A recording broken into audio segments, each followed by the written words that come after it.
የምስራች መቅሰፍት አይደለም፣ የምስራች ማዕት አይደለም። ስለዚህ ቅዱስ ገብርኤል መልአከ መበስር የምስራች ተናጋሪ ነው። ልክ እንደተባለ የመልአኩ የቅዱስ ገብርኤልም ተልእኮ እጅግ በጣም የተወደደ እጅግ በጣም የሚያስደስት ተልእኮ ነው። እኔ በእግዚአብሔር ፊት የምቆመው ገብርኤል ነኝ ያለው። መቆም ማለት ማማለል ማለት ነው።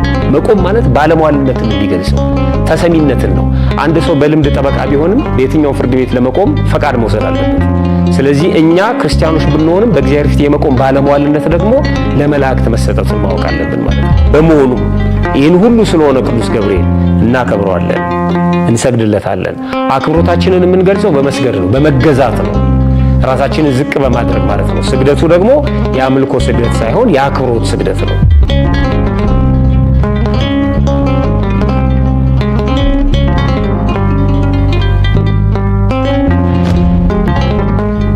ቅዱስ ገብርኤል ማን ነው? ገብርኤል የሚለውን ቃል ስንመለከት ሁለት ቃላት በአንድነት ያሉበት ነው። ገብር እና ኤል ማለት ነው። ገብር ሁላችንም እንደምናውቀው አገልጋይ ማለት ነው። ኤል ደግሞ የእግዚአብሔር ስሙ ነው። ስለዚህ ሁለቱን አንድ ላይ ስናገናኛቸው የእግዚአብሔር አገልጋይ ማለት ነው። እግዚ ወገብር ብለው በግዕዙ ያስቀምጡታል። ወይም ደግሞ ሰውና አምላክ፣ አምላክና ሰው በኋላ በዝርዝር እናየዋለን። የአምላክ አገልጋይ ማለት ነው። አምላክ ወሰብ ብለው ሊቃውንቱ የሚያስቀምጡት ይህንን ነው። አምላክና ሰው፣ ሰውና አምላክ የሚለውን ትርጉም ያመጣል። ገብርኤል ማለት በዕብራይስጥ ጋቦር የሚለውን ቃል ለብቻ ይወስድና ጋቦር ማለት ኃያል ወይም ኃይል ማለት ሲሆን ገብርኤል አንድ ላይ የእግዚአብሔር ኃይል የእግዚአብሔር ነው የሚለውን ትርጉም ያመጣል ማለት ነው። ቅዱስ ገብርኤል ከመላእክት አለቆች አንዱ ነው። ቅድም ካየናቸው ከሰባቱ ሊቃነ መላእክት መካከል አንዱ ነው። ቅዱስ ገብርኤል መጋቤ ሐዲስ ነው። ቅዱስ ገብርኤል እውነተኛ ሰባኪ ነው። እውነተኛ ሰባኪ ማለት ነው። ምክንያቱም ሐሰተኞች ሰባኪዎችም ስላሉ ማለት ነው። እውነተኛ ሰባኪ፣ እውነተኛ የምስራች ተናጋሪ መልአክ ነው። በእርግጥ በመላእክት እውነተኛ የሚል አይቀጸልም። በቀደመው ዘመን የማይገባቸውን ሽተው የወረዱ መላእክት ስላሉ ማለት ነው። እውነተኛ ሰባኪ ወንጌል ሟርት ወይም ደግሞ ሞት፣ ጥፋት፣ መቅሰፍትን አይናገርም። እውነተኛ የሆነው ማለት ነው። አንዳንድ ጊዜ ባዶ የሆነ ተስፋም የሚሰጡ ሰባኪ ነን የሚሉ ሰዎች ግን ባዶ የሆነ ተስፋ የሚሰጡ ሰዎች አሉ። ትሄዳለህ፣ ትገለብጠዋለህ፣ ታስረዋለህ፣ እንደዚህ ታደርገዋለህ ብለው የሚናገሩ ማለት ነው። የምስራች ማለት ወንጌል ማለት ነው። የምስራች ሟርት አይደለም። የምስራች መቅሰፍት አይደለም። የምስራች ማዕት አይደለም። ስለዚህ ቅዱስ ገብርኤል መልአከ መበስር የምስራች ተናጋሪ ነው። ትክክለኛ ሰባኪ ወንጌል ነው የምንለው ለዚህ ነው። በመጽሐፍ ቅዱስ ምስራችን በተመለከተ የተጠቀሱ ቃሎች አሉ። ለምሳሌ በሮሜ ምዕራፍ 10 ቁጥር 11 ላይ መልካሙን የምስራች ወይም ወንጌልን የሚያወሩ እግሮቻቸው እንዴት ያማሩ ናቸው ይላል። መልካሙን የምስራች ወይም ወንጌልን የሚያወሩ የምስራች ማለት ወንጌል ነው። እግሮቻቸው እንዴት ያማሩ ነው ይላል። ልክ እንደተባለ የመልአኩ የቅዱስ ገብርኤልም ተልእኮ እጅግ በጣም የተወደደ እጅግ በጣም የሚያስደስት ተልእኮ ነው። ለዚህ ነው ሰባኪ ወንጌል የምንለው። መልአኩ ለእመቤታችን ለቅድስት ድንግል ማርያም ሲላክ በሉቃስ ወንጌል ምዕራፍ 1 ቁጥር 19 ላይ መልአኩ ቅዱስ ገብርኤል ለሊቀ ካህኑ ለዘካርያስ በተላከበት ጊዜ በሉቃስ ወንጌል በምዕራፍ 1 ቁጥር 19 ላይ ምን ብሎ ተናግሯል? መልአኩም መልሶ እኔ በእግዚአብሔር ፊት የምቆመው ገብርኤል ነኝ። ልብ አድርጉ፣ በእግዚአብሔር ፊት የምቆመው ገብርኤል ነኝ ካለ በኋላ እኔ እንድናገርህም ይችን የምስራችም እንድሰብክልህ ተልኬ ነበር ይላል። የምስራች ሰባኪ ነው የምንለው ለዚህ ነው። ለዘካርያስ የምስራችን ነው የሰበከው።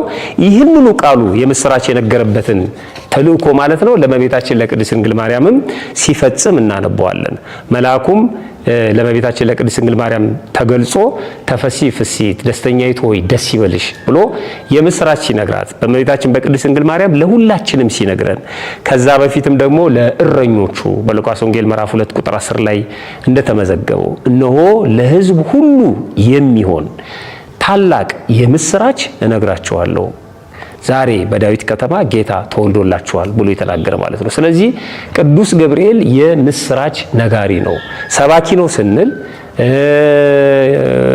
የወንጌል አብሳሪ ነው ስንል የምስራች ተናጋሪ ነው ስንል ዝም ብለን አይደለም ማለት ነው።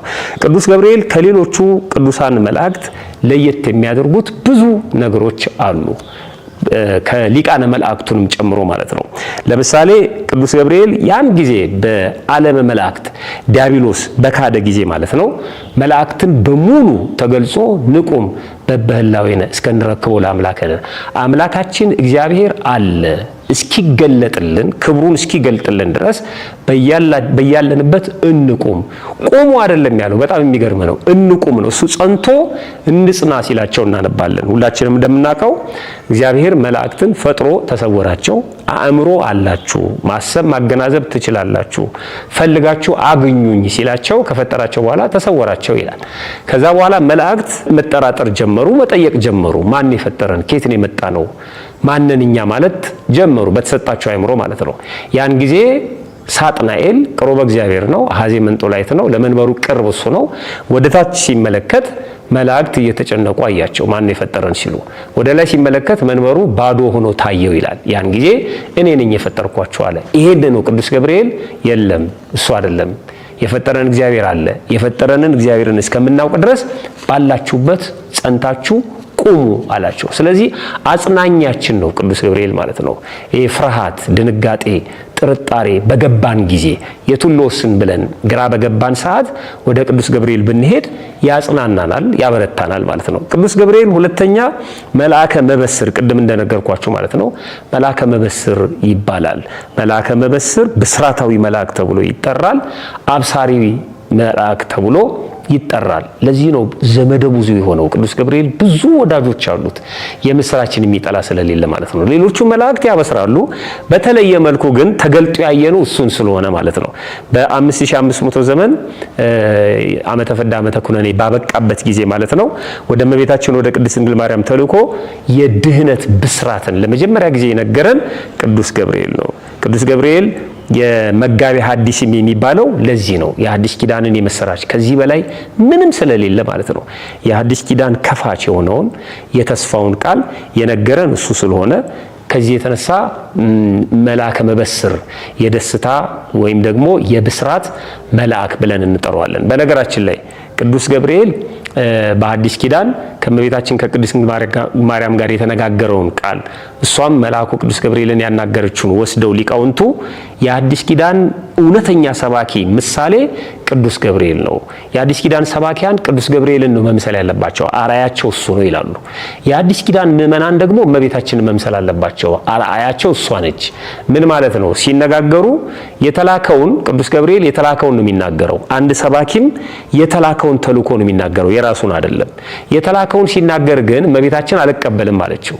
አንድ ሰባኪም የተላከውን ሲናገር ምዕመናን ላይረዱት ይችላሉ። ስለዚህ ምን ብሎ ነው መናገር ያለበት? ልክ እንደ ቅዱስ ገብርኤል እስመ አልቦ ነገር ዘይሳነው ለእግዚአብሔር፣ ለእግዚአብሔር የሚሳነው ነገር የለም ማለት አለበት እንጂ ይሆናል፣ ይመስለኛል፣ ሊሆን ይችላል፣ ማን ያውቃል እያለ መስበክ የለበትም ሰባኪ ይላሉ። የሐዲስ ኪዳን ሰባኪያን አርአያ መንሳት ያለባቸው ከቅዱስ ገብርኤል ነው ይላሉ።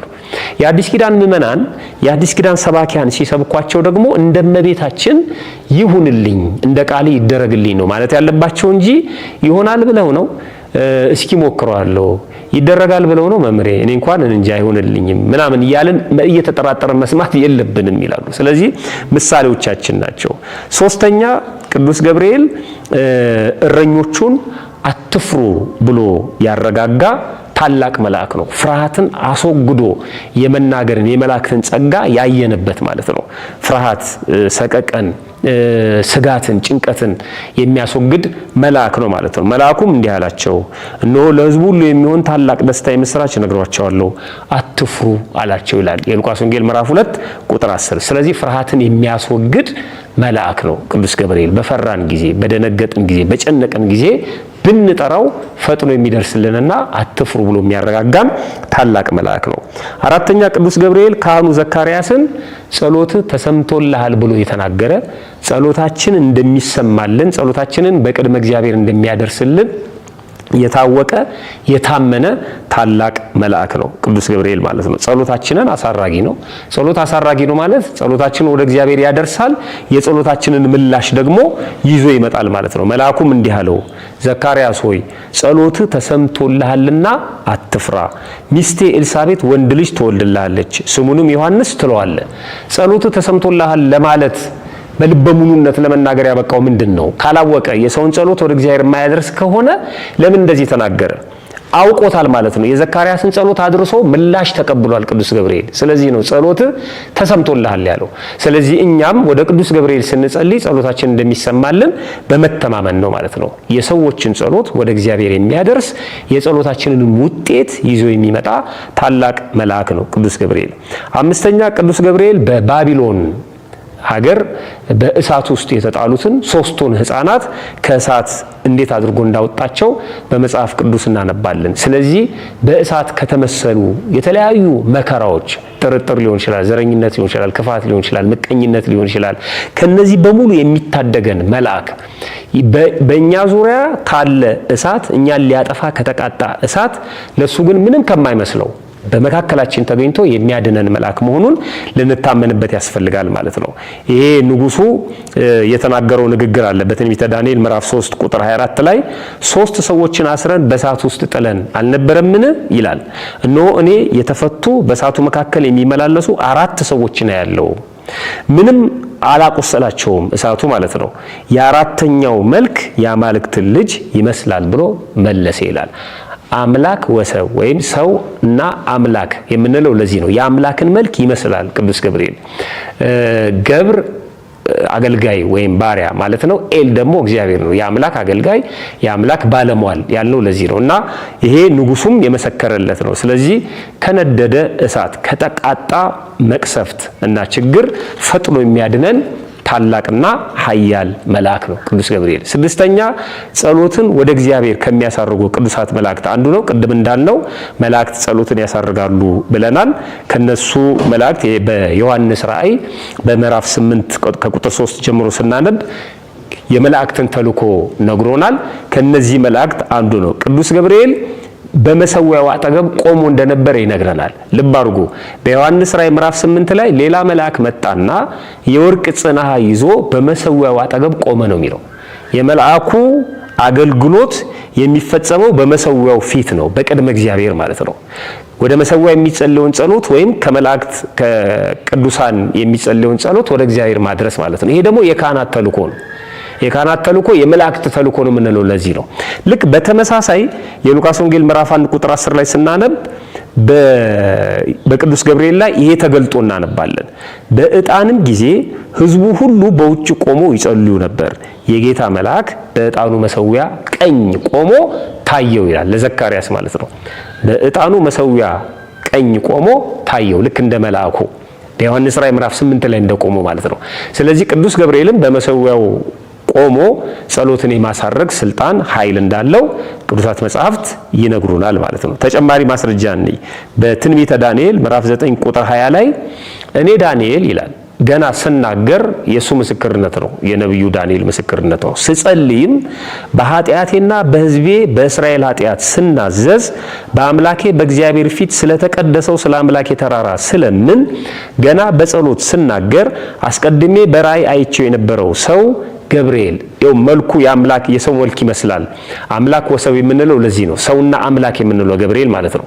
ስለዚህ አስቀድሜ በራእይ ያየሁት አይቼው የነበረው ሰው ገብርኤል እነሆ እየበረረ መጣ ይላል። ፈጣን መልአክ ነው የምንለው ለዚህ ነው። እየበረረ መጣ፣ በማታ መስዋዕትም ጊዜ ዳሰሰኝ፣ አስተማረኝም፣ ተናገረኝም። ዳንኤል ሆይ ጥበብንና ማስተዋልን እሰጥ ዘንድ አሁን መጥቻለሁ አለኝ ይላል። ስለዚህ ቅዱስ ገብርኤል በፈጣን ተራዳይነቱ ከሚታወቁ ሊቃነ መላእክት መካከል አንዱ ነው ማለት ነው።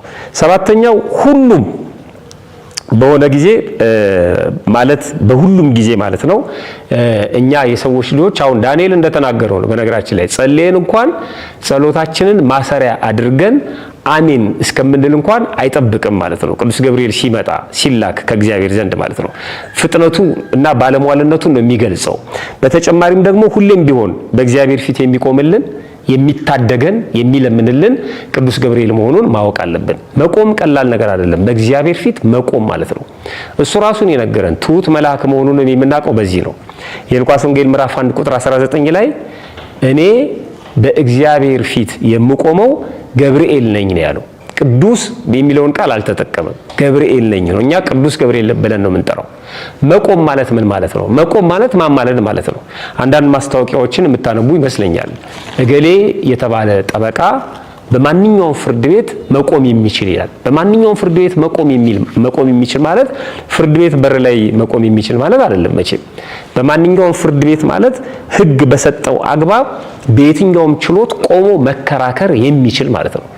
ቆሞ ፍርድን ስለተፈራጁ ሆኖ ፍርድን አውቆ የሚሟገት በትክክል የሚያስፈርድ ልምድ ያለው አቃቢ ሕግ ወይም ጠበቃ ማለት ነው። በማንኛውም ፍርድ ቤት መቆም ማለት ማማለድ ማለት ነው። መቆም ማለት ባለሟልነትን የሚገልጸው ተሰሚነትን ነው። አንድ ሰው በልምድ ጠበቃ ቢሆንም በየትኛው ፍርድ ቤት ለመቆም ፈቃድ መውሰድ አለበት። ስለዚህ እኛ ክርስቲያኖች ብንሆንም በእግዚአብሔር ፊት የመቆም ባለሟልነት ደግሞ ለመላእክት መሰጠቱን ማወቅ አለብን ማለት ነው። በመላእክት አማካይነት ነው የምንፈልገውን ነገር የምንፈጽመው የምንለምነው። በቀጥታ እግዚአብሔር ሊያደርገው ይችላል። አዎ ሊያደርገው ይችላል። ቸር ነው፣ ምንም ችግር የለበትም። ግን ደግሞ ለመላእክት የሰጣቸው ባለሟልነት እንዲታወቅ ደግሞ ይህንን ስርዓት አስቀምጦልናል። መቆምን በተለያየ ቦታ ላይ ከማማለድ ጋራ ይጠቅሱታል ቅዱሳት መጻሕፍት። ለምሳሌ ሙሴ እስራኤል በበደሉ ጊዜ ወደ እግዚአብሔር ሲያስታርቃቸው ሲያማልዳቸው እናነባለን። በፊቱ ቆሞ ማለት በባለሟልነቱ ማለት ነው። አታደርገውም ልታደርገው አትችልም ሲለው እግዚአብሔርን ሲሟገተው እናነባለን። መቆም መከለል ማለት ነው። መቆም መጋረድ ማለት ነው። ማለት በባለሟልነቱ ተጠቅሞ ማለት ነው። አታድርግ ማለት ነው። ይህንን በኦሪት ዘጸአት ምዕራፍ 32 ቁጥር 32 ላይ ስናነብ አሁን ይህንን ኃጢአታቸውን ይቅር በላቸው ያለበለዚያ ግን ከጻፍከው መጽሐፍ እባክህን ደምስሰኝ ይለዋል እግዚአብሔር። የሕዝብን ኃጢአት ይቅር በል ካለዛ ግን ከጻፍከው መጽሐፍ ደምስሰኝ። ሌላ ሚስጥርም ይነግረናል ሙሴ፣ የሕይወት መጽሐፍ የሚባል ማለት ነው። በዮሐንስ ራዕይ ምዕራፍ 11 ላይም ተጽፏል። ሌላ መጽሐፍ ተከፈተ፣ ይኸውም የሕይወት መጽሐፍ ነው። ሙታን በመጽሐፉ ተጽፎ እንደነበረው ለእያንዳንዳቸው እንደ ስራቸው መጠን ተከፈላቸው ይላል። መጽሐፍ አለ ማለት ነው። የሚጻፍ የሕይወት መጽሐፍ አለ ማለት ነው። ክፉ ነገር የተጻፈብን ከሆነ በንስሐ እሱን ማሰረዝ ማስደለት አለብን ማለት ነው እና ከሕይወት መጽሐፍ ደምስሰኝ ከልበ ሥላሴ ማለት ነው፣ እነሱን ከምታጠፋ። የሚገርመው ይሄንን ውለታውን ልበ አምላክ ቅዱስ ዳዊት ተናግሮለታል። የሙሴን ውለታ ይሄን ውለታ ማለት ነው። በመዝሙር 105 ቁጥር 23 ላይ እንዳያጠፋቸው ይላል እግዚአብሔር እነማንን? እስራኤልን ቁጣውን ይመልስ ዘንድ የመረጠው ሙሴ በመቅሰፍት ጊዜ በፊቱ ባይቆም ኖሮ፣ ልብ አድርጉ፣ በፊቱ ባይቆም ኖሮ ያጠፋቸው ዘንድ ተናገረ። በፊቱ ባይቆም ኖሮ ማለት ምን ማለት ነው? ባያማልድ ኖሮ። በፊቱ ባይቆም ኖሮ ማለት ባይለምንላቸው ኖሮ። በፊቱ ባይቆም ኖሮ ማለት እግዚአብሔርን ባይለማመጠው ኖሮ ማለት ነው። ስለዚህ ቅዱስ ገብርኤል በእግዚአብሔር ፊት የሚቆመው ማለት እግዚአብሔርን የሚለምነው ማለት ነው። እምቆምላችሁ ነው የሚለው። በእግዚአብሔር ፊት የምቆምላችሁ እኔ ነኝ ያለን። ስለዚህ በእግዚአብሔር ፊት መቆም የሚችል ባለሟልነት ያለው ታላቅ መልአክ ነው። ስለዚህ ቅዱስ ገብርኤል አንደኛ ጠባቂያችን ነው። የመላእክትን ስለምን መፈጠር ወይም የመፈጠር ስለምንነት በዘረዘርንበት አንቀጽ ለጥበቃ ተፈጥሯል ብለናል። ስለዚህ ቅዱስ ገብርኤል ጠባቂያችን ነው። ቁምልን፣ ጠብቀን ብለን ልንማጸነው እንችላለን ማለት ነው። ይሄን ባለሟልነት ያገኘው ከእግዚአብሔር ስለሆነ አጽናኛችን ነው። ሲያጽናናቸው ተመልክተናል። የጸሎታችን አሳራጊ ነው። ጸሎትን ሲያሳርግ ሲቀበል ተመልክተናል። የልመናችንን ምላሽ ደግሞ አምጪ ነው። ቅዱስ ገብርኤል የምስራች ነጋሪያችን ነው። የምንተክዝበት የምናዝንበት ደስታ ርቆን ደስታ ናፍቆን ወደኛ እንዲመጣ የምንጨነቅ ሰዎች ደስታችን ቅርብ እንዲሆን የምንለማመጠው ቅዱስ ገብርኤል ለዚህ ነው። የምስራች ነጋሪ ስለሆነ ማለት ነው። አማላጃችን ነው። የአዲስ ኪዳን መምህራችን ነው። አስተማሪያችን ነው። እውነተኛ ሰባኪያችን ነው። ሟርት እንደሚናገሩት ሰባኪያን ነን ብለው ማለት ነው። ሟርት እንደሚናገሩት በትምህርት ጥቅስ ውስጥ ሰባኪ ነን እንደሚሉት አይደለም። ሞልቼልሃለሁ፣ ይሄንን ከፍቼልሃለሁ፣ ይሄን ያህል ሚሊዮን ብር ታገኛለህ ምናምን እንደሚሉት አይደለም። እውነተኛ ሰባኪ እውነተኛ መምህራችን ነው ቅዱስ ገብርኤል። በመሆኑ ይህን ሁሉ ስለሆነ ቅዱስ ገብርኤል እናከብረዋለን፣ እንሰግድለታለን። አክብሮታችንን የምንገልጸው በመስገድ ነው፣ በመገዛት ነው፣ ራሳችንን ዝቅ በማድረግ ማለት ነው። ስግደቱ ደግሞ የአምልኮ ስግደት ሳይሆን የአክብሮት ስግደት ነው። እንደነ ዘካርያስ ማለት ነው። ስለዚህ እናከብረዋለን፣ እንሰግድለታለን፣ እንለምነዋለን፣ እንማጸነዋለን። መለመን ብቻ አይደለም መማጸን ማለት ነው። በተደጋጋሚ የእግዚአብሔር መልአክ ነውና ወደ እግዚአብሔር ባሳሰብን ቁጥር፣ ወደ እግዚአብሔር በገሰገስን ቁጥር፣ በእግዚአብሔር ቤት በተገኘን ቁጥር ቅዱስ ገብርኤልን እናስታውሰዋለን፣ መልኩን እንደግማለን፣ ድርሳኑን እናነባለን። ለምንድን ነው ወደ እግዚአብሔር በሄድን ቁጥር ቅዱስ ገብርኤልን እናስታውሰው? መልአኩ ወይም መላእክት የእግዚአብሔር መላእክት ስለሚባሉ የእግዚአብሔር የጌታ መልአክ የእግዚአብሔር መልአክ መጽሐፍ የሚለው እሱን ነው። የእግዚአብሔር መልአክ አጽናናኝ፣ የጌታ መልአክ አጠገቤ ነበር ይላል። ስለዚህ የእግዚአብሔር ስለሆኑ ወደ እግዚአብሔር ቤት ስንሄድም ቅዱሳን መላእክትን እናነሳቸዋለን። አንዱና ባለሟልነቱ ደግሞ ፍጹም የሆነው ቅዱስ ገብርኤል ስለሆነ ማለት ነው። በዚህ ምክንያት እንማጸነዋለን ማለት ነው። በመጨረሻም የቅዱስ ገብርኤልን ዓመታዊ ክብረ በዓል ጠቁመናችሁ ዝግጅታችንን እናጠቃልላለን። ቅዱስ ገብርኤል የሚታወስባቸው አሁን የቃላቱ አንዳንድ ጊዜ ከባድ ይሆናል። የሚከብርባቸው ስንል እኛ የምናከብረው አይደለም፣ እኛ የምንከብርበት ማለት ነው። አንዳንድ ሰዎች ቅዱስ ገብርኤልን ላነግስ ነው የሚሄደው ይላሉ። ቅዱስ ገብርኤል አይነግስም፣ በእኛ ማለት ነው። የነገሰ ነው እሱ። ለማክበር ነው የምንሄደው። ልክ ካህናቱ ታቦቱን ተሸክመው እያየን በቤተክርስቲያን ግን ታቦቱን አከበሩት እንደምንለው መሸከም ማክበር ማለት ነው። ስለዚህ ታቦት ወጥቶ ውደት ሲያደርግ በበዓሉ መገኘት ማለት በዓሉን ማክበር ማለት እንጂ ቅዱስ ገብርኤልን ማንገስ አይደለም፣ የምናነግሰው አይደለም። እሱ ንጉስ ነው፣ የከበረ ነው። ስለዚህ የቅዱስ ገብርኤል ዓመታዊ በዓላት በቁጥር 4 ናቸው። በቁጥር ማለት ነው ተሰፍረው 4 ናቸው። ከዚህ በላይ ብዙ ታምራት ያደረገባቸው ሌሎች በዓላቶች አሉት። ለምሳሌ በየአብያተ ክርስቲያናቱ በስሙ የታነጹ አብያተ ክርስቲያናት ቅዳሴ ቤታቸው ሲከበርም ይጠራል። በሌሎቹም በዓላት ይጠራል። በእልፍ አእላፋት ቅዱሳት መላእክት የሚጠሩበትም በዓል አለ እንደ በቤተ ክርስቲያናችን ማለት ነው። በመጽሐፈ ስንክሳርም ተመዝግቦ እንደምናነበው። ከዚህ ውጪ ግን በታወቀ በተሰፈረ 4 በዓላት አሉት። የመጀመሪያው የሐምሌ ቅዱስ ገብርኤል በዓል ነው። ሐምሌ ገብርኤል ሐምሌ 19 ቀን የሚከበር ነው። ይሄ የሕፃኑ ቅዱስ ቂርቆስና የእናቱ የቅድስት ኢየሉጣ በዓል ነው። ከፍላት ወይም ከፈላ ውሃ ከፈላ ብዙ ነገር ከተጨመረበት ሰውነትን ከሚቆራርጥ ነገር ያወጣበት ነው መልአኩ ቅዱስ ገብርኤል። ኢየሉጣ ሮማዊት ናት። ለእስክንድሮስ የተባለ አረማዊ ንጉስ ካሳደዳቸው በኋላ ከሮም ወደ ጠርሴስ ወደምትባል ቦታ በዮናስ ታሪክ የምትጠቀስ ነነዌ ውስጥ የምትገኝ ናት። ወደ ጠርሴስ ካሳደዳቸው በኋላ በዚያ ይዟቸው ወደ ፈላ ጋን እንዲጨመሩ ካደረገ በኋላ ቅዱስ ገብርኤል ከዛ ከፈላ ጋን ውስጥ እንዴት አድርጎ እንዳወጣቸው የሚተረክበት፣ እኛንም ደግሞ በተመሳሳይ ከእንዲህ አይነት ካላውያን ነገስታት መከራ ከተለያዩ ችግሮች እንዲያድነን የምንማጸንበት ቤተክርስቲያን ሰፍራ ቆጥራ ያስቀመጠችልን በዓል ነው ማለት ነው። ሁለተኛው በዓል የታኅሳስ ቅዱስ ገብርኤል በዓል ነው። ታኅሳስ 19 ቀን በየዓመቱ የሚከበር ነው። ይሄ ደግሞ ከእስራኤል ወደ ፋርስ ባቢሎን ዳንኤልን ነብዩ ዳንኤልን ጨምሮ 3ቱ ሕፃናት ተማርከው የሄዱበትን እዛ ያሳለፉትን መከራ እግዚአብሔር ያደረገላቸውን ከዛ በኋላ ደግሞ እንዴት አድርጎ ከጣዖት አምልኮ እንዳዳኑት ንጉሱን ራሱን ማለት ነው እንዴት አድርገው እንደቀየሩት የሚተረክበት፣ መጨረሻ ላይ ደግሞ ወደ እሳት ውስጥ ከከተታቸው በኋላ አናንያ፣ አዛሪያ፣ ሚሳኤል ይባላሉ። ስማቸውን ቀይሮ ነው ሚሳቅ፣ ሲድራቅ፣ አብደናጎን ነበር የሚባሉት። ያንን ስማቸውን ቀይሮ አናንያ፣ አዛሪያ፣ ሚሳኤል በትንቢተ ዳንኤል በምዕራፍ 3 ከቁጥር 1 እስከ 30 ድረስ ታሪካቸው ተጽፏል። እንዴት አድርጎ ከእሳት እንዳወጣቸው ከዛ በኋላ ያ ጣዖት እንደተሰባበረ ንጉሱም ደግሞ በእግዚአብሔር እንዳመነ ያቺን ባቢሎንን ስለ 3ቱ ሕፃናት ስለ ዳንኤል እንዴት አድርጎ እንደባረካት ቤተክርስቲያናችን ይህንን የምትተርክበት የምታስተምርበት የሚተረጎምበት ትልቅ በዓል ነው። በዚህ ቀን ደግሞ ተገኝተን ከቅዱስ ገብርኤል ረድኤት በረከት እንካፈላለን ማለት ነው። ሶስተኛው በዓል የብስራቱ ነው። ብስራተ ገብርኤል ተብሎ ይጠራል። በዚህ ስም የሚጠራ ቤተክርስቲያን አዲስ አበባም አለ፣ ብስራተ ገብርኤል ተብሎ በተለየ መልኩ ማለት ነው። ለእመቤታችን ለቅድስት ድንግል ማርያም ያበሰረበት በእመቤታችን ለኛ ነገረ ድኅነትን የተናገረበት ምንድነው ግልጽ በሆነ ነገር ስናስቀምጠው ብስራተ ገብርኤል ማለት የክርስቶስ ጽንሰት ማለት ነው። ጌታ የተጸነሰበት ዕለት ነው። መቼ ነው ይሄ? መጋቢት 29 ቀን ነው። ግን በስርዓቱ የምናከብረው መቼ ነው? ታኅሳስ 22 ነው።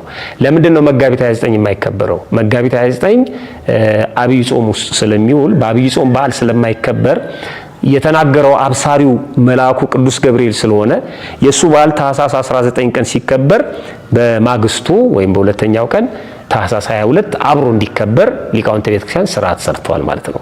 ስለዚህ አብሮ የሚከበረው ጽንሰቱ ነው ማለት ነው። አብሮ የሚከበረው በስርዓቱ ነው ማለት ነው። የመጋቢት 29 ጽንሰት በዓል ታኅሳስ 22 ቀን ይከበራል። ይሄ ማለት ልክ እንደ ጥምቀት ጥር 11 ቀን ይከበርና በ12 ቃና ዘገሊላ ተብሎ ይከበራል። ብዙ ሰዎች ከቅዱስ ሚካኤል ጋር ነው የሚያገናኙት። የቃና ዘገሊላ በዓል ወይም ደግሞ መጽሐፍ ቅዱስ ላይ ጥንት የቃና ዘገሊላ ውሃው ወደ ወይን ጠጅ የተቀየረበት ቀን የካቲት 23 ቀን ነው። የካቲት 23 ቀን ነው። የካቲት 23 ቀን የተከበረውን ግን ወደ ጥምቀት ወደ ጥር አምጥታ በጥምቀት ማግስት እንዲከበር አድርጋለች ቤተክርስቲያን። ለምን? የካቲት 23 ቀን በዓል ማክበር አይቻልም አብይ ጾም ውስጥ ስለሚሆን። ይሄ ደግሞ ውሃው ወደ ወይን ጠጅ የተቀየረበት ነው። የመጀመሪያ ተአምር ነው። ስለዚህ በዓሉ ከውሃ በዓል ጋር እንዲከበር ጥር ጥምቀት የውሃ በዓል ስለሆነ የተጠመቅንበት የልጅነት ጥምቀታችን የተመለሰበት ነው። ከውሃ ጋር የተገናኘ ስለሆነ ይሄም ውሃ ወደ ወይን ጠጅ የተቀየረበትን ደግሞ በማግስቱ የቅዱስ ሚካኤል ታቦት እዛው እንዲቀር ተደርጎ እለቱ 12 ሚካኤል ስለሆነ ማለት ነው እንዲከበር አድርጋለች ማለት ነው። በዚህ መሰረት ታኅሳስ 22ም የመጋቢት 29 በዓል ነው ማለት ነው። በስርዓቱ ይከበራል። አራተኛውና የመጨረሻው ሰኔ 26 ቀን የሚከበረው ነው። ኔቅሎን በሚባል ቦታ የመልአኩ የቅዱስ ገብርኤል ቤተክርስቲያን የታነጸበትና ቅዳሴ ቤቱ የከበረበት ነው። ይሄ እንግዲህ ሰኔ 26 ቀን የመልአኩ የቅዱስ ገብርኤል ቤተክርስቲያን የታነጸበትና ቅዳሴ ቤቱ የተከበረበት ነው። አሁን የቅዱስ ገብርኤል ታቦት ባለበት ቤተክርስቲያን ሁሉም አብያተ ክርስቲያናት ይሄን ሰኔ 26ን ቀን ያከብሩታል። ታቦት ወጥቶ ዑደት ባይደረግም ማለት ነው ይከበራል። ስለዚህ የመልአኩ የቅዱስ ገብርኤል ዓመታዊ ክብረ በዓላት እነዚህ ናቸው። በተረፈ ደግሞ በየወሩ በ19 ማለት ነው ቤተክርስቲያናችን ይህንን መልአክ ታስበዋለች።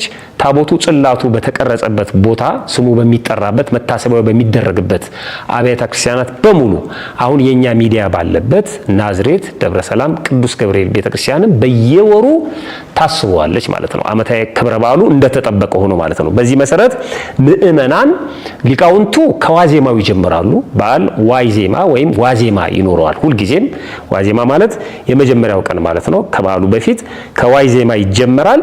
ማህሌት ይቆማል። ከዛ ኪዳን ይደርሳል። ቅዳሴ አለ፣ ሰዓታት አለ። ከዛ ጉባኤያት አሉ፣ ትልልቅ ጉባኤያት ይሰራሉ። እንደገና ደግሞ ዑደት ይደረጋል። ታቦት ወጥቶ ማለት ነው። ዑደት ተደርጎ ምእመናን በቦታው ላይ ተገኝተው በዓሉን ያከብሩታል ማለት ነው። ቅድስት ቤተክርስቲያን በዚህ መልኩ ታከብረዋለች። ስርዓተ ቤተክርስቲያንን በጠበቀ መልኩ ማለት ነው።